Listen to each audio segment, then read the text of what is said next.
I don't know, I have more time to prepare. But it looks like Cuba's government may collapse because oil that was coming from Venezuela is no longer coming from Venezuela to help prop up the old Castro regime.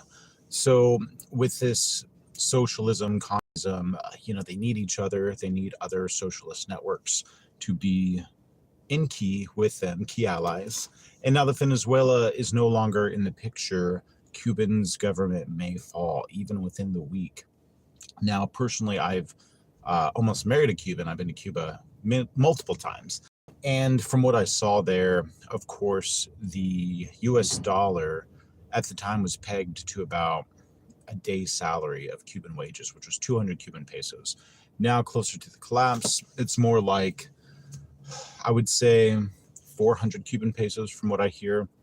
So it leads me to wonder if there's going to be a new Cuban revolution and if it happen on the basis of just coming out of this weird situation that Cubans can no longer support themselves on a government level, and the regime will no longer be propped up. And if that's the case, what will become of it? Will there be intervention by the United States to take out the Cuban president or to arrest the Cuban president and take over the island in the same way they did Venezuela?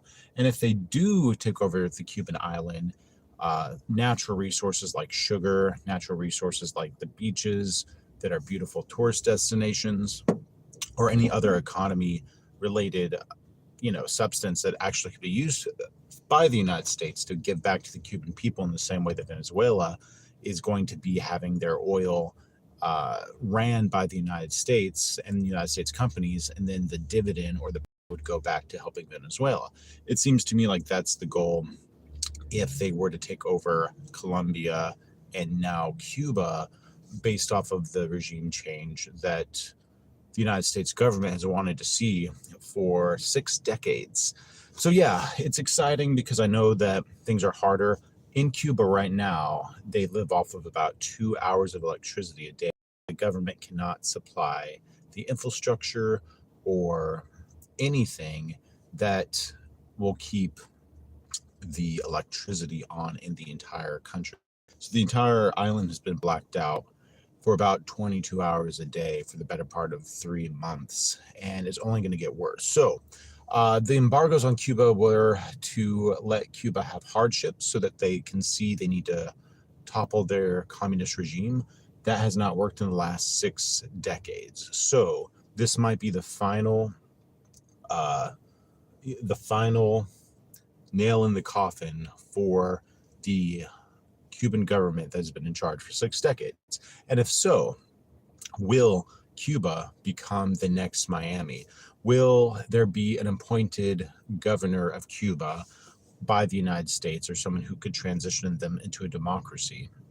Marco Rubio, who's famously a Cuban, is right now overseeing Venezuela after Venezuela and local authorities who work for Venezuela are in talks with the United States on how they're going to run their country. Well, the people who are in charge right now are quote unquote Cubans, Marco Rubio.